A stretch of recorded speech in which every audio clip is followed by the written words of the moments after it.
Boa noite, pessoal. Essa primeira leitura tem tudo a ver com o que nós vamos fazer hoje, falar, explanar.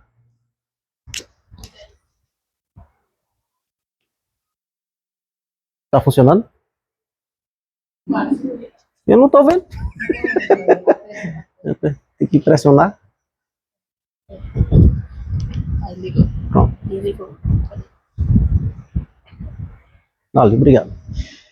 Bom, pessoal, esse tema, orai e vigiai, ele foi dito, né, em São Mateus, no capítulo 26, onde São Mateus narra a passagem de Jesus no Getsemane, onde ele pediu para orar, saiu para orar, e tem aquela passagem que ele fala 3 vezes, que se for da vontade do Senhor, que afastasse aquele cálice dele, mas que a vontade dele fosse ser feita.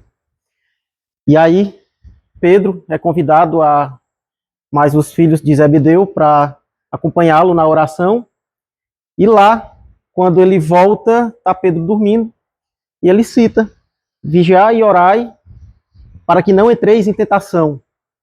Ele completa, o espírito está pronto, mas a carne é fraca.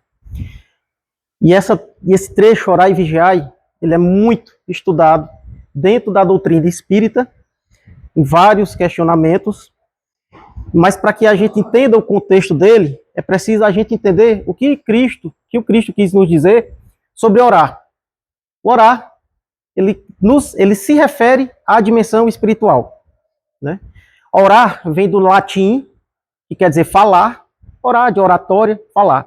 Mas no contexto aqui nosso, da doutrina e do ensinamento do Cristo, nós não vamos ter o termo orar literalmente como no latim. Nós vamos utilizá-lo não como palavras pronunciadas, não como algo decorado, mas nós vamos utilizá-lo como um estado da alma.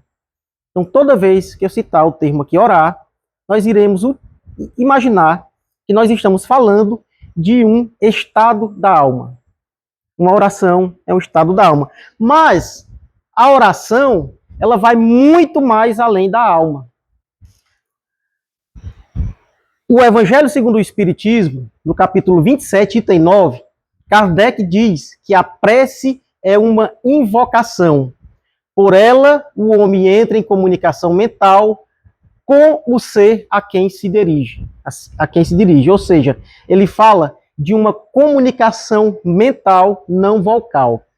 E isso nos dá uma percepção, uma compreensão bem essencial da doutrina de Deus, que nos vem a dizer que Deus ele percebe pensamentos e sentimentos, não palavras, né? Então, por isso, muitas vezes, a gente pode falar muito e orar pouco, e ao mesmo tempo, num silêncio profundo, a gente pode orar. Em um silêncio, a gente pode orar profundamente. Então, é isso que eu quero que a gente entenda. Que o orar é um estado de alma, e que a oração, a prece, ele vai muito mais além do que uma fala, é uma comunicação não vocal. É uma sintonia, é uma ligação a algum ser ou a quem a gente se dirige, né? Então, a gente tem aqui o ponto-chave. A oração como sintonia vibratória. Por quê? Nós somos vibração. Nós somos essência, vibração. Tudo no plano espiritual e aqui no plano carnal também é vibração. Pensamento é força viva e criadora de sintonia. Então, o que a gente pensa, a gente cria. Logo da desobsessão caiu, que bom. Sinal que está dando certo. Então, será que alguém pensou em derrubar isso aí? Então, a gente cria, a nossa mente é criadora.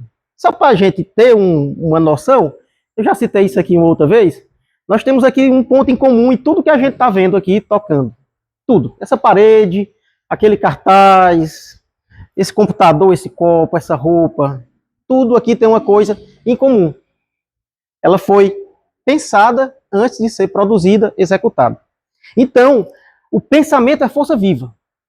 E aí, quando a gente ora, a gente eleva o nosso padrão mental, a gente ajusta a nossa frequência de pensamentos e a gente nos coloca em afinidade com os ensinamentos e com os espíritos superiores. A gente entra em sintonia através da oração, através da prece, com a vibração superior. Essa vibração é o que rege o mundo. Digamos que seja Deus. Deus é sintonia, é vibração. A gente se conecta através dessa vibração divina.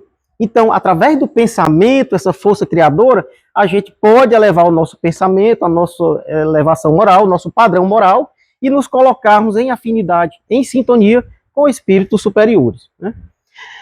Emmanuel, na questão 345 do livro O Consolador, ele deixa bem claro e bem simples uma frase dizendo: orar é sintonizar o pensamento com as fontes do bem.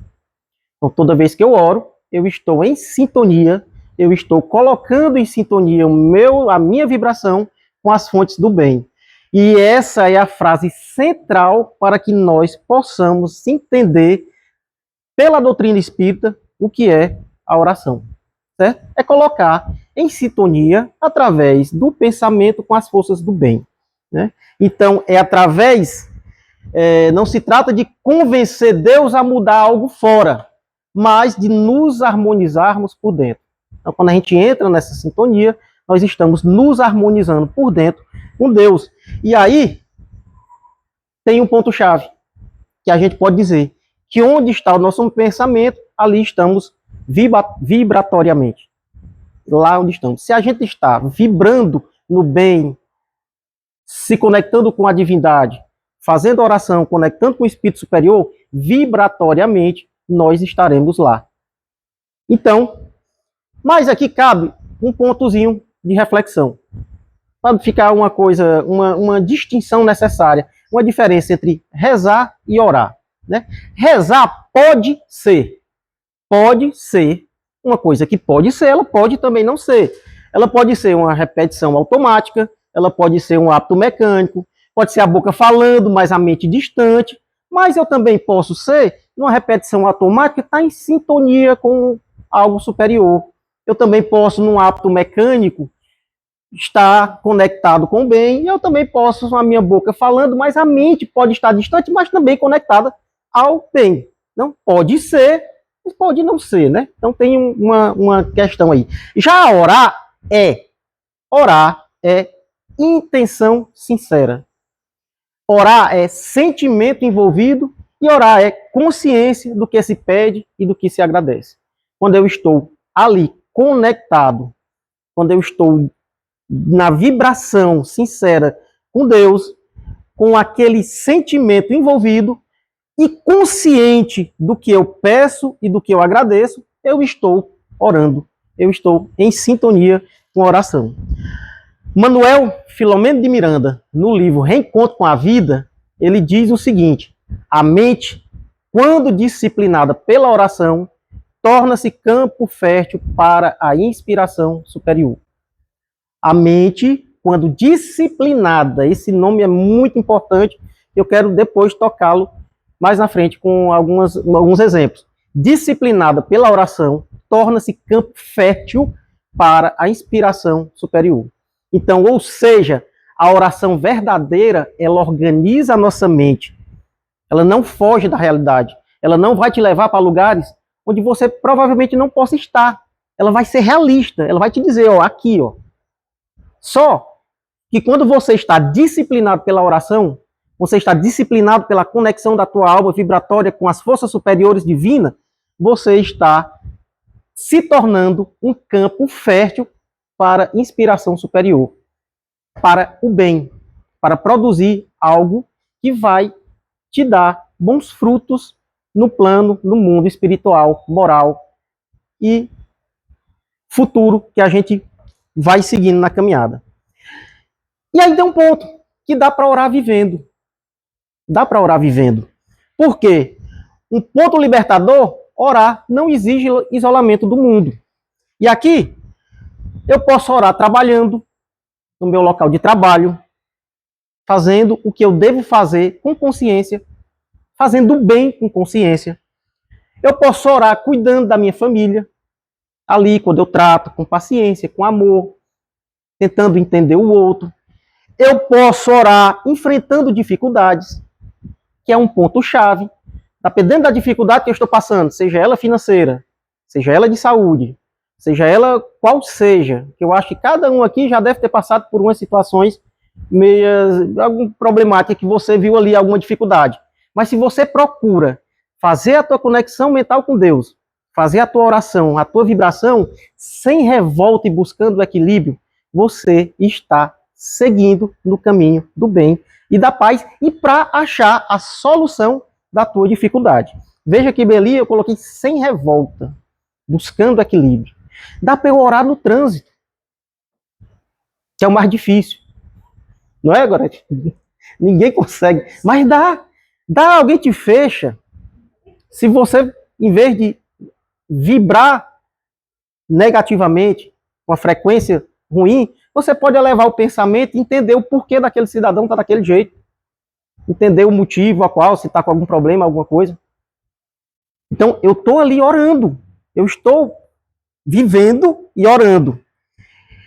E Kardec afirma isso no Evangelho segundo o Espiritismo, quando ele diz que a prece é sempre agradável a Deus quanto ditada pelo coração. A prece, isso foi Kardec que disse no Evangelho segundo o Espiritismo, no capítulo 27, a prece é sempre agradável a Deus quando ditada pelo coração. Então, eu posso chegar a uma conclusão que um gesto de perdão pode ser uma oração. Porque para você perdoar, você tem ali alimentado aquele perdão dentro de você, analisado, você já vai olhar a pessoa com bons olhos, você já vai alimentando dentro de si uma conexão, uma frequência de paz, de luz com espíritos superiores para chegar ao ponto de perdoar. Isso é uma oração, baseado na palavra de Kardec, que ele diz que a prece é sempre agradável a Deus quando ditada pela oração.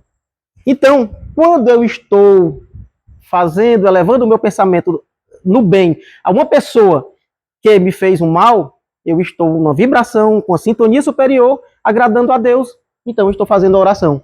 Do mesmo jeito, quando eu me esforço para ser paciente em uma determinada situação, quando eu me esforço para ter o controle em situações que eu não tenho o controle, que ao invés de me desesperar, eu vou me acalmar, me conectar ao divino, pedindo forças para sair daquele problema, naquele momento. Nesse exato momento, eu estou fazendo o quê? Uma oração.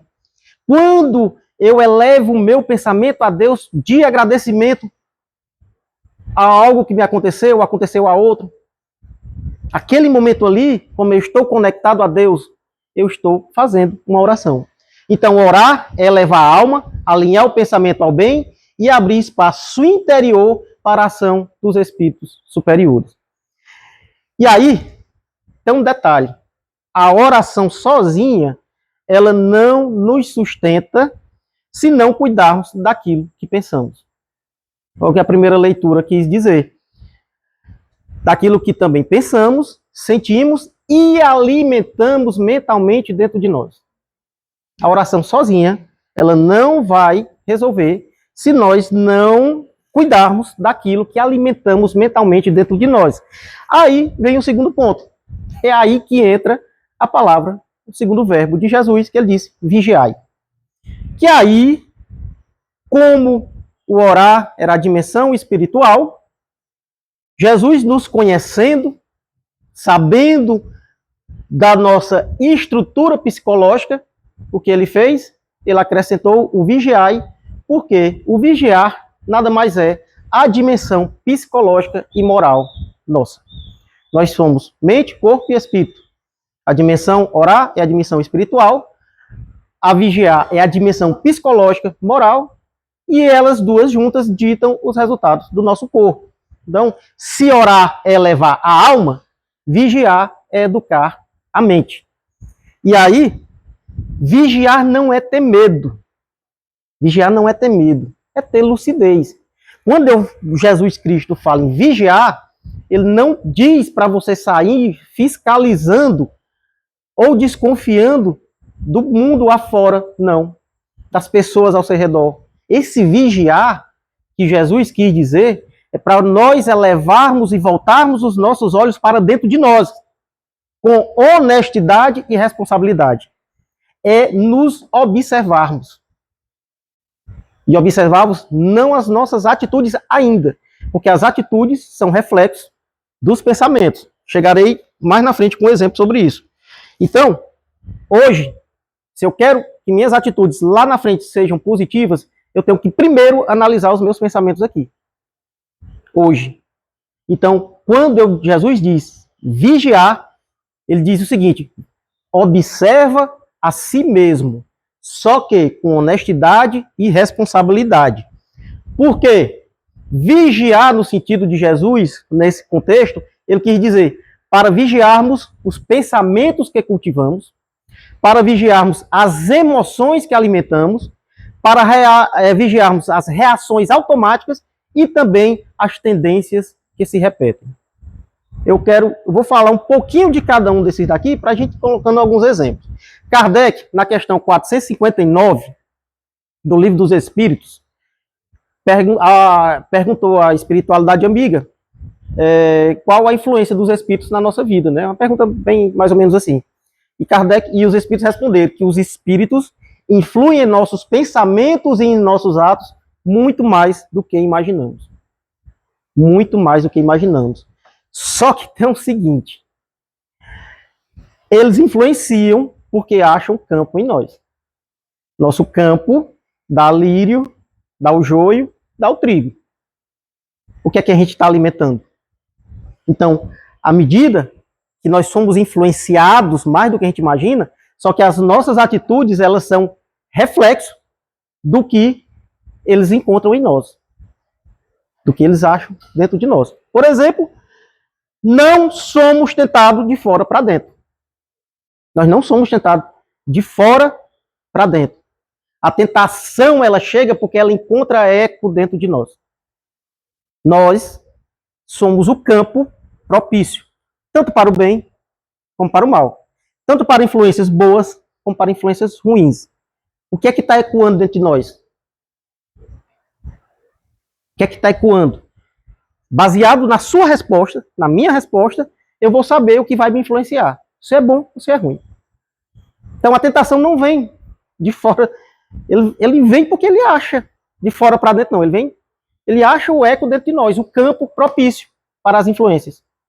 Então, o campo íntimo é onde tudo começa. O campo íntimo é onde tudo começa. O Espiritismo nos fala que o pensamento é o ponto inicial de toda ação. O pensamento é o ponto inicial. Aí eu volto a dizer, quem idealizou aquele cartaz, até ele chegar àquele ponto ali, ele foi pensado antes de ser executado. Alguém teve uma ideia, disse para alguém, aqui na reunião, não foi aquele cartaz? Fizemos a reunião, vamos homenagear os espíritos que já passaram. Alguém teve a ideia, pensou, nós executamos, está ali, ó, cartaz. Um exemplo simples. Mas ali é um exemplo simples, mas de tudo da nossa vida, seja de bom ou de ruim, foi primeiro pensado. O ponto inicial, o pensamento é o ponto inicial de toda ação. E Emmanuel, no livro Pensamento e Vida, ele diz: a mente é o espelho da vida em toda parte. A mente é o espelho da vida em toda parte. E aí, aquilo que pensamos repetidamente cria hábito mental, gera emoção correspondente, conduz a atitudes quase automáticas. O suicida, ele não vai ter pensamento de suicídio aqui e ali, poucos minutos depois, ele vai cometer o ato. Não. Ele vai criar um hábito mental. Quando ele passa por uma dificuldade, ou algumas dificuldades da vida, ele vai se achar que não é digno da vida, que ele sofre, ele vai criar um hábito mental achando que se ele resolver tirar a própria vida, a dor dele vai passar, os problemas deles vão acabar. Então ele vai alimentar, criar aquele hábito mental, só que paralelo a isso, ele vai gerar uma emoção correspondente. Porque à medida que ele alimenta, ele vai internalizando a emoção, e aí ele vai tendo mais a certeza, ele vai criando aquele hábito, se eu fizer isso, eu vou conseguir, e aí, algum momento, uma condição de uma dor que ele julgar extrema, que não vai suportar, ele vai ter uma atitude de cometer o ato. Então não é a longo prazo. Do mesmo jeito, o perdão. Se eu tenho algum problema com uma pessoa e eu começo a alimentar o hábito mental dentro de mim de perdoá-la, eu vou trabalhar aquilo, alimentar meu pensamento de perdão, de mudança. Eu estou falando do perdão, mas pode ser uma mudança de hábito, de atitude, de um vício. Eu vou gerando essa emoção correspondente dentro de mim e a longo prazo, pode ter certeza que aquele perdão chega. As atitudes vão se concretizar. Então, o campo íntimo é onde tudo começa. E aí, é por isso que Jesus pede a vigilância antes da queda. Não depois. Sempre antes do que acontecer. E as ideias que se repetem e nos aprisionam é um problema. Porque quanto mais a gente alimenta aquelas ideias, vai gerando mais emoções e, consequentemente, elas vão nos aprisionando mais. Manuel Filomeno de Miranda, no livro Reencontro com a Vida, ele diz: a mente sem disciplina transforma-se em campo propício a influências perturbadoras. Vejam, a mente sem disciplina. Mais uma vez apareceu o nomezinho disciplina. A mente sem disciplina transforma-se em campo propício a influências perturbadoras. Por quê? Não se trata de obsessão externa apenas. Temos sim as influências externas. Sabemos disso. Temos ainda algumas contas a pagar de outras vidas. Temos ainda alguns erros dessa vida que tem ação e reação. Mas nós temos pensamentos que retornam sempre ao mesmo ponto, emoções que não são elaboradas, padrões íntimos questionados. E aí vem o ponto-chave. Vigiar é perceber quando a mente entra em piloto automático. Vigiar é perceber quando a mente entra em piloto automático. Quando eu digo para a gente fazer uma reflexão, virar os nossos olhos para dentro de nós, com honestidade e responsabilidade, é para que a gente perceba quando a nossa mente está em piloto automático. Quando está ali enviesado e quando ele está ditando o rumo da tua vida. Ela, a tua mente, está ditando, baseado nesse piloto automático. E aí, existe uma sintonia espiritual. Ninguém está sozinho na mente. O pensamento cria sintonia, sintonia gera companhia espiritual. No Evangelho segundo o Espiritismo, Kardec nos diz que os espíritos se agrupam em torno do homem conforme suas tendências. Conforme as suas tendências. Então, eu estou alimentando ali o meu pensamento.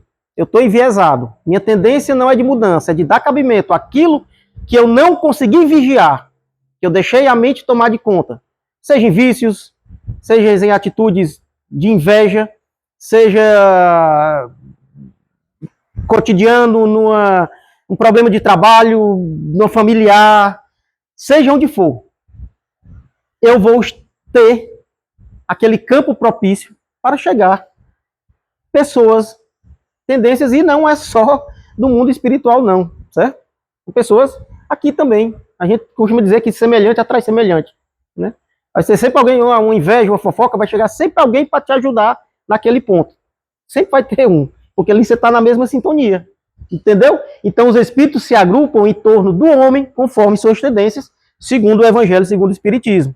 Então isso nos dá, sabendo disso, que os espíritos se agrupam em torno, conforme as nossas tendências, nos dá uma verdade libertadora. Porque nós sabemos que nós temos parte disso, parte de culpa disso. Então, nós não somos vítimas indefesas, né?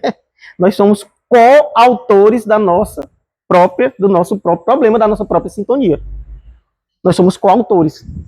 Se eu estou dando campo, eco, para sintonias ruins, pessoas ruins, espíritos ruins, chegarem e caminharem junto comigo, é muito fácil. No meu egoísmo, na minha vaidade, no meu orgulho, dizer, o problema não é meu, o problema é dos espíritos que estão me obsidiando. É muito fácil botar a culpa no outro. É a coisa mais fácil do mundo. A culpa é minha, né, Camila? Eu boto em quem eu quiser. Não é isso? Mas o problema é que eu sou coautor. Eu estou trabalhando junto com eles. Aliás, eu sou o autor principal. Porque eu que estou deixando o campo propício para que eles cheguem. Né? Então, quando alimentamos revolta, nós atraímos mentes revoltadas. Quando nós alimentamos pessimismo, nós atraímos pessoas pessimistas. Mas também, quando nós alimentamos serenidade, nós nos aproximamos da sintonia do auxílio espiritual. Só volto e repito, nós é quem plantamos, deixamos o campo preparado para o plantio. Aí a gente sabe se vai ser o joio ou o trigo.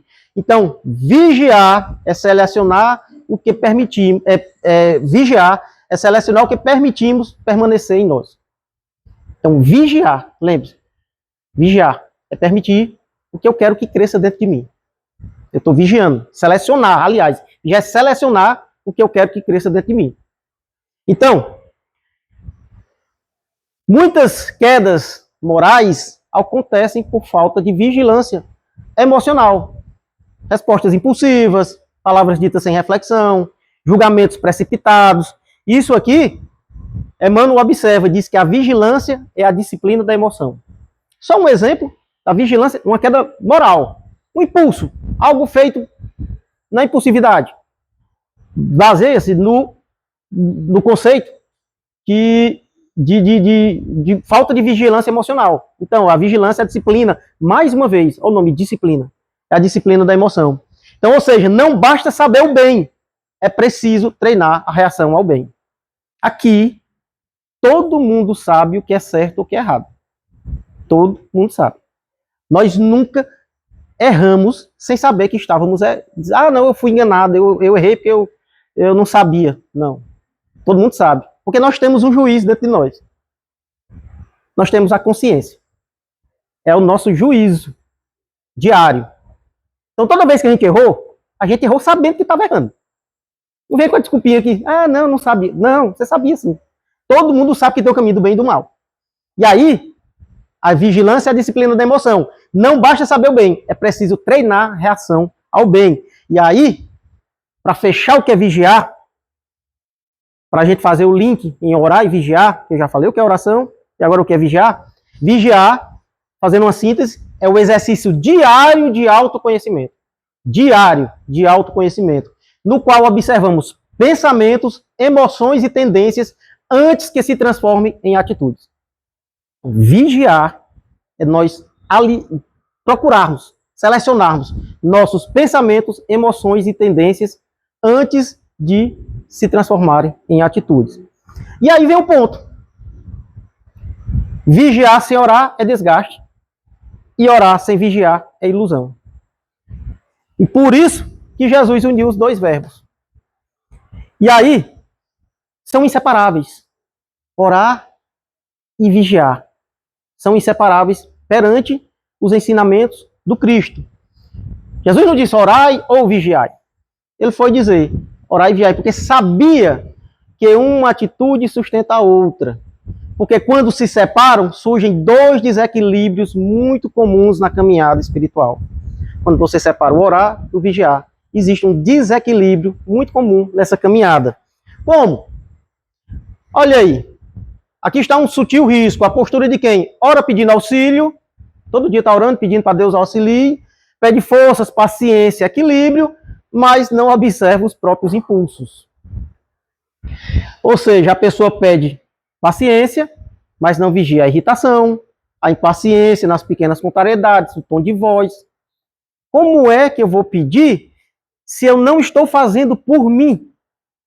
Como é que eu vou orar pedindo a Deus paciência se eu não estou vigiando a minha impaciência, o meu tom de voz, a minha irritação em pequenas coisinhas da vida quando sou contrariado? Kardec, no Evangelho segundo o Espiritismo, ele diz que Deus não concede favores que dispensem o esforço daquele que os pede. Resumindo, ajuda-te que o céu te ajudará. Faz por ti que eu te ajudarei. melhore os teus pensamentos, impulsos, que a tua oração vai chegar mais forte, vai chegar mais rápido.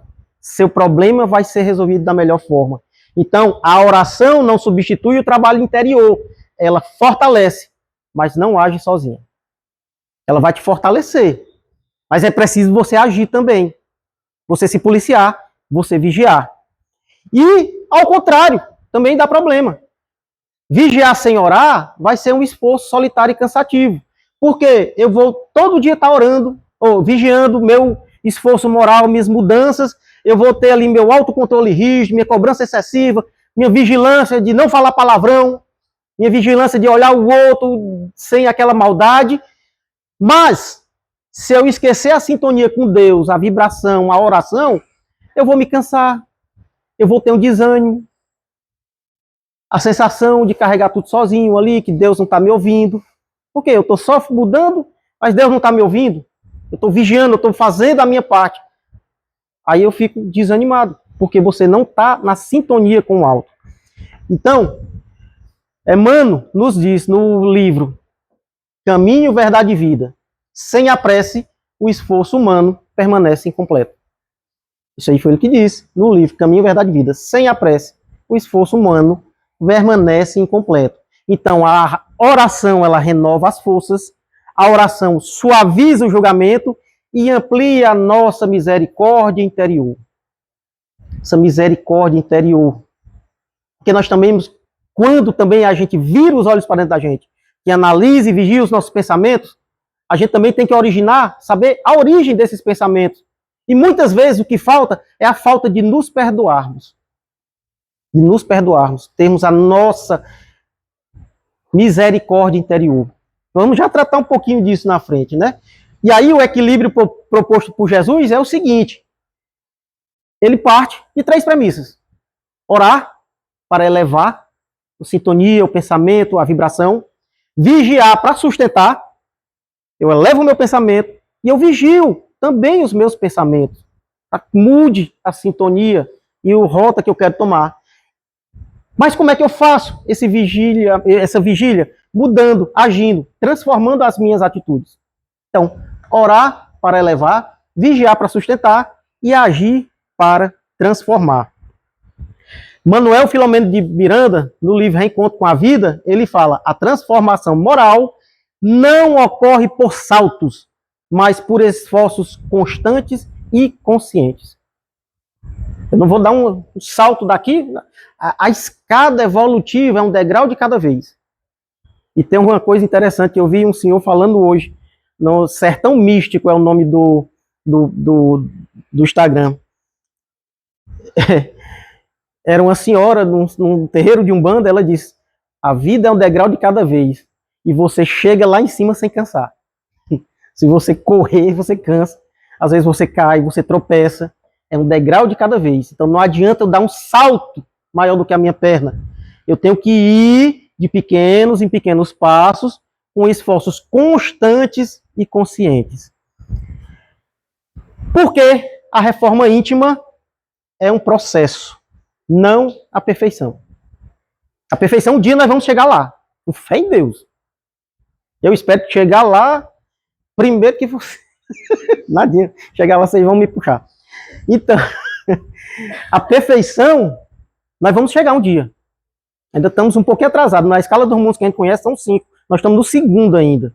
Passando para o 3º. Tem um rojão ainda, uma jornada. Mas é um passinho de cada vez. Então, lá quando a gente chegar na perfeição, quando a gente chegar lá, nós vamos ter vivido um processo. E esse processo se chama reforma íntima. Então, orar e vigiar não é uma mudança inalcançável, mas um método diário. A metodologia é um hábito diário, é uma como é que eu posso dizer? Um método diário. Então, acontece, essa reforma íntima. A reforma íntima, pequenos átomos, pequenos avanços, perseverança e misericórdia consigo mesmo. Volto a dizer, mais uma vez, a gente começa, até para perdoar o outro, a gente tem que nos perdoar. Nossas atitudes. Por quê? Emmanuel diz que Deus não nos pede santidade imediata, mais sinceridade nos esforços. A santidade imediata é para poucos. Para poucos. Uma Teresa de Calcutá, um Chico Xavier. Mas eles já vêm também na sua jornada evolutiva há muito tempo. Já vem no processo deles, né? Na reforma íntima deles. Só que Deus, ele não pede uma santidade imediata. Segundo Emmanuel, ele pede uma sinceridade nos esforços. E aí vem um ponto-chave. Eu deixei essa frase pequena, mas era para ter botado uma bem maior. Que errar não significa fracassar. Errar não é fracasso. Errar, todos nós erramos. Deus, Cristo, sabe disso. Da nossa imperfeição moral. Ele sabe. Por isso que ele veio nos deixar o ensinamento dele para seguirmos o caminho. Então, errar não é fracasso. Errar significa que eu não consegui seguir no caminho que eu deveria e aí eu tenho que recalcular a rota. Ou seja, errar significa identificar o ponto que ainda pede vigilância e oração. Se eu estou errando em algum lugar, provavelmente, em algum ponto, em algo na minha vida, provavelmente, está faltando ali a vigilância e a oração. Então, basta a mim fazer aquela análise sincera e identificar onde ainda, qual o ponto ainda precisa da vigilância e da oração. Então, orar e vigiar no cotidiano, a nossa vida é um campo de prova. A nossa vida é um campo de prova para nós colocarmos o orar e vigiar em prática. Porque Jesus, ele não veio falar para seres ideais, mas para pessoas reais, como nós. Então nós temos o orar e vigiar como a nossa vida diária, como um campo de prova. Então o Espiritismo fortalece que quando deixa de ser apenas um conceito, se transforma em uma postura diária. Por exemplo, conflitos familiares. Quantas vezes nós já tivemos problemas familiares, conflitos, né?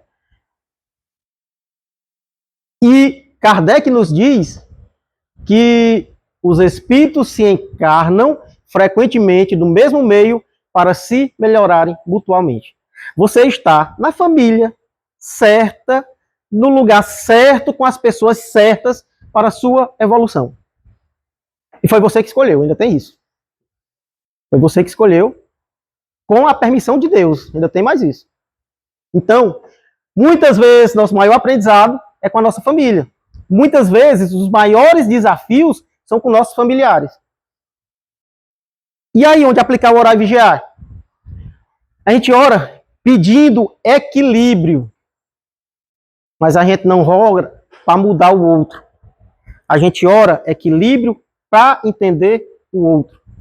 O meu familiar, aquela pessoa que está ali naquela situação, que está nos causando algum conflito.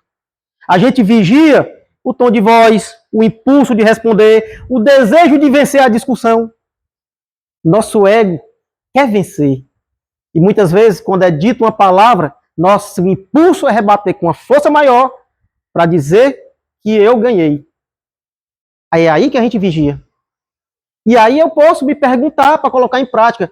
Isso edifica ou apenas descarrega a minha emoção? Aquele momento de raiva. Isso aqui, esse problema, ele está me edificando ou eu estou nesse momento de discussão apenas ali descarregando a minha emoção? Então é um ponto. Dentro da nossa família, nos conflitos familiares, eu posso aplicar o orar e vigiar. Vamos aqui para um contexto mais comum. Rede social e impulsividade. Hoje todo mundo se acha no direito de julgar de acordo com os seus valores e princípios. Estamos aí num país polarizado, 2 tipos de política. Então todo mundo tem o seu conceito e acha que é o certo. E aí, lá, naquele momento, a gente reage muitas vezes sem pensar. E aí, com isso, nós vamos fazer curtidas, notificações, comparações, comentários, né? Que vai julgar, nós vamos julgar rapidamente, responder com ironia, nos intoxicar emocionalmente, intoxicar o outro. E aí, no Livro Pensamento e Vida, Emmanuel diz, a mente cria, a mente sustenta e a mente atrai. Como aplicar o orar e vigiar? Orar antes de se envolver emocionalmente. Pede a Deus, eu preciso mesmo rebater isso aqui? Se ele está postando, não é problema dele. Para que eu vou fazer isso? Eu vigio o impulso de responder no calor da emoção. Eu estou com raiva, ele está errado, o que for. Vigia. Não precisa responder, se acalma, depois tu responde. E perguntar, isso me aproxima do bem ou me desequilibra? Se te aproxima do bem, ótimo, que bom, mas se te desequilibra, deixa isso de lado. Não vai envolver com isso, não. Outro exemplo. Pensamentos recorrentes de medo, culpa e raiva. Que é um dos piores que a gente vê, porque não é o outro que está postando, é o que vem dentro de nós. Né? Então, nem toda luta é externa. Muitas acontecem em silêncio dentro de nós. E aí, esses pensamentos de dizer, eu não sou capaz, eu não vou conseguir, isso está sempre errado, cria esse ambiente recorrente dentro de nós. E Manuel Filomeno de Miranda diz, a mente que se fixa na dor amplia o sofrimento e dificulta a renovação. Se eu fixar na dor, eu vou ampliar o meu sofrimento e dificultar a renovação. E onde eu aplico orar e vigiar aqui, nessas questões da mente? Primeiro, orar para elevar o padrão mental. Quando eu falei, a oração ela é uma dimensão espiritual. Quando eu me conecto, quando eu paro, quando eu faço a minha oração, eu estou me conectando com o divino. Então, eu paro para elevar o meu padrão mental e vigio os pensamentos repetitivos. Pensamentos repetitivos. Ali você cria um padrão mental de repetição, de repetição, de repetição. Se você perceber que está repetitivo aquele pensamento, para. Vigie ele. Ali é só você e você mesmo. Eu não posso te dizer, não. O que é que tu está pensando, tu tem que parar. Isso é uma reforma íntima, já foi dito, né? E substituir a crítica interna por compreensão e aprendizado. Substituir a crítica interna por compreensão e aprendizado. Se você errou, perdoe-se. Tenha a compreensão que nós somos seres ainda em evolução, que estamos aqui justamente para aprender com os nossos erros. Se você errou, perdoe-se e aprenda com o seu erro. Não precisa ficar fazendo essa repetição mental, se punindo, se culpando, com raiva do seu erro. Não, não façam isso. Eu estou dizendo isso para mim. E também tem o passo do desânimo espiritual. Tem momentos na caminhada que pesa. Tem momentos que até a Ildete falou aqui na vez passada, que ela pesou, todo dia tinha roubo aqui, né? Todo dia roubavam aqui a casa, e ela desanimada, mas aí a espiritualidade, não sei se eu me recordo bem disso, é só para testar, né? Se ainda estão com fé. Tem hora que pesa. A prece às vezes parece vazia, parece que ninguém nos escuta, parece que a gente não está naquela sintonia, o esforço parece não dar resultado, a vontade de desistir aparece. E Emmanuel diz, não desanimes, a semente cresce no silêncio da terra. E onde aplicar o orar e vigiar aqui? Orar mesmo sem sentir entusiasmo. Crie o hábito, a disciplina de orar, mesmo sem entusiasmo. Vigie a ideia de abandono ou de fracasso. Vigiar. O que você julga ser fracasso hoje, muitas vezes é o que muitos estão orando para ter. Se você se julga fracassado em algo, em algum momento, em alguma situação, se você se julga abandonado por alguma situação, ou abandonado por Deus, pare e agradeça pelo que tem. Porque aquilo que você está se achando fracassado ou abandonado por não ter conseguido, ou por alguma circunstância, é o que tem gente hoje rezando para ter o que você tem. Pode ter certeza que em algum momento tem algum, não, são milhares de pessoas rezando para ter o que você tem. E lembrar que o progresso espiritual é lento, mas é real. Acontece.